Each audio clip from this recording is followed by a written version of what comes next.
Welcome to Flip TV Morning News. I am Anyela Omolara. News headlines. NAFDAC bans turkey-made soap, tracks fake Indian injection powder. Lagos-Calabar Highway FG plans compensation in 9 states, cost at 15 trillion naira. Ibadan Golf Club members, others stage befitting burial for Abimbola Davies. Now the news in details. The National Agency for Food and Drugs Administration and Control has banned the sale of turkey-made dexlosury bar soap. It also called on Nigerians to watch out for the counterfeit of Tandak injection powder made in India.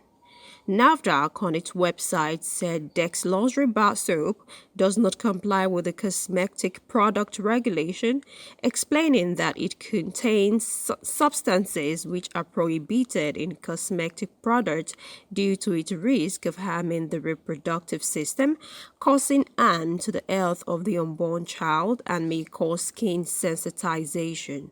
As a result, a ban on the marketing of the product has been placed by some regulatory and public authorities, NAFDAC stated on its website.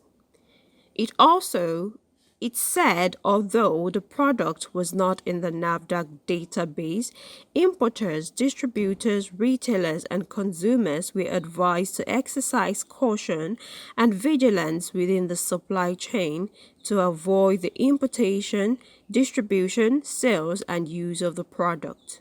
The product authenticity and physical condition should be carefully checked. Members of the public in possession of the product should discontinue the sale or use and submit stock to the nearest NAFDAC office. Healthcare professionals and consumers are advised to report any suspicion of adverse reaction or substandard and falsified regulated product to the nearest NAFDAC office, phone number, or email address.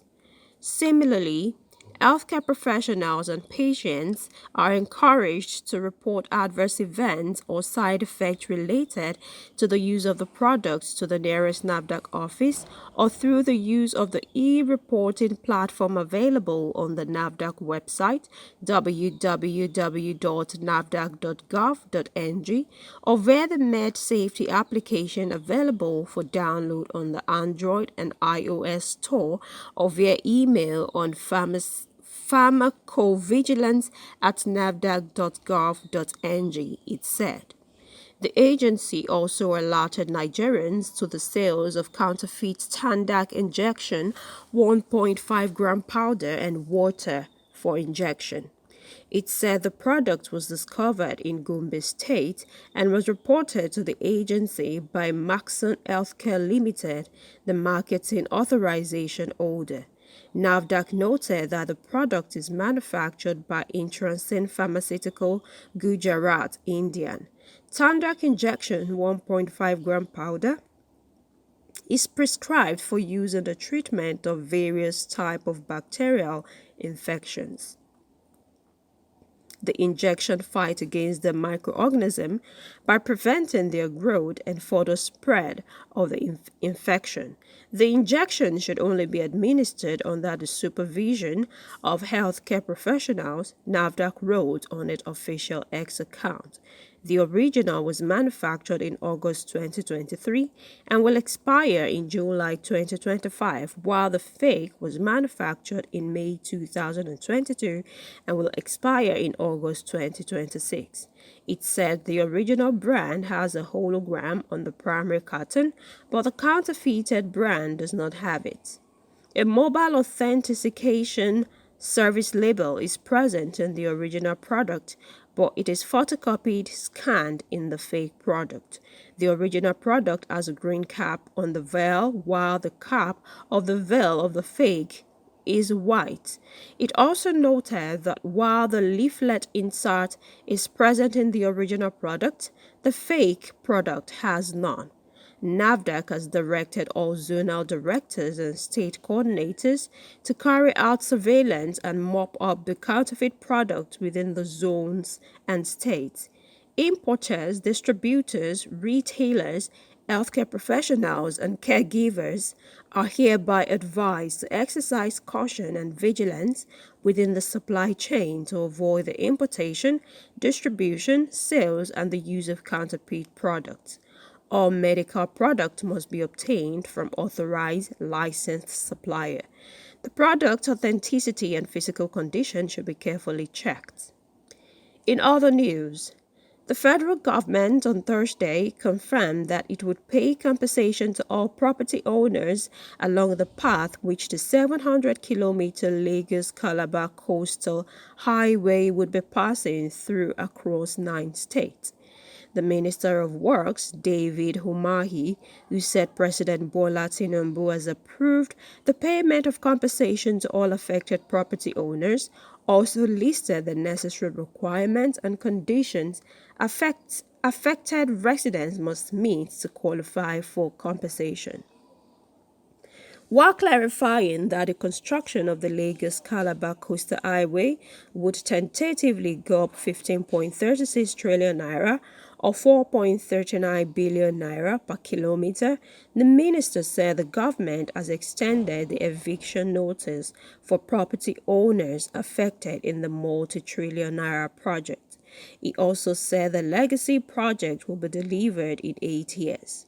The 700-kilometer Lagos-Calabar Coastal Highway project is designed to connect Lagos to Cross River, passing through the coastal state of Ogun, Ondo, Delta, Edo, Bayelsa, Rivers, and Akwa Ibom before culminating in Cross River.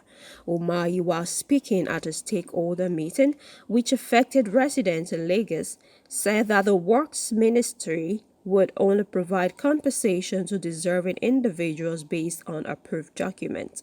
He said that environmental impact assessment valuation had been concluded on the affected buildings, noting that owners of shanties and illegal buildings would not be paid. He said the Federal Ministry of Works will pay compensation and the President has given instructions to pay, but nothing will be paid to those living in the shanties, building on lands not personally owned and not entitled for compensation as well. If a property is not approved, such are not entitled for compensation, but the President, being a man of good art, will approve compensation to some persons because of the hardship in the country.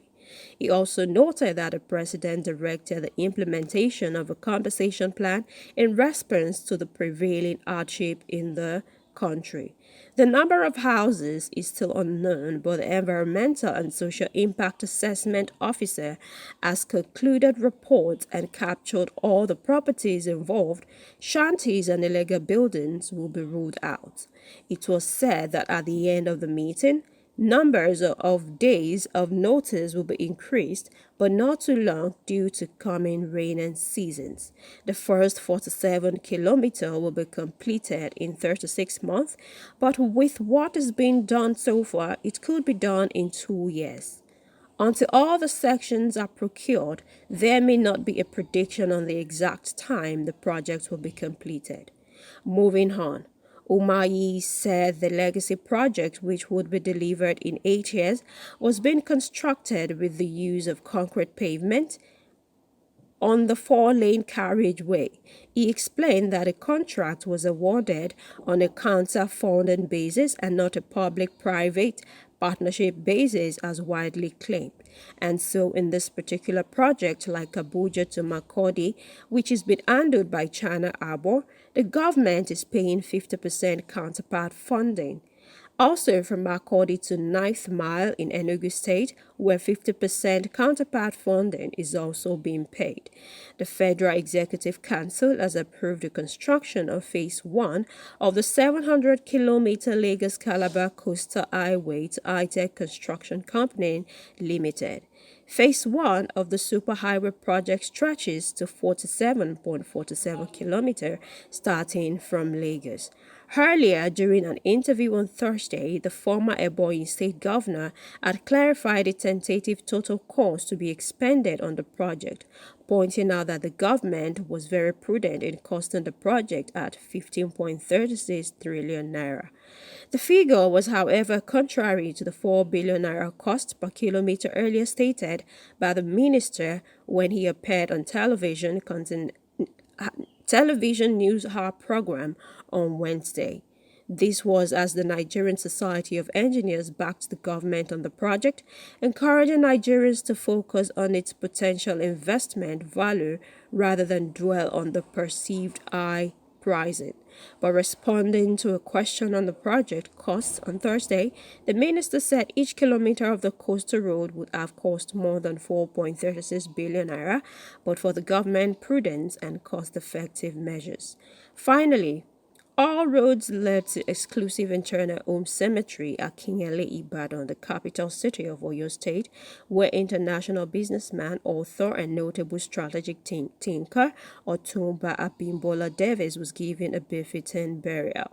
The procession, which started on Thursday morning from Teju Hospital Morgue on Ring Road, Ibadan, moved to Ibadan Golf Club, Sabo, where colleague of the deceased and avid golf was celebrated in their traditional style. The burial train was led by the captain of club, Mr. Sheyi Alaba, and backed up by Barrister Salame. The widow, Mrs. Yinka Davis, broke down in tears at some point, but she was consoled by Mr. Aziz Olaleko, also known as Energy, and other elders in the family. The deceased was eventually laid to rest in the internal home around 11 a.m. on Thursday, April 11, 2022. Notable Nigerians who were present to say goodbye to Abimbola Davis, who passed on at age 66. And that's the Flip TV Morning News. I am Angela Omolara.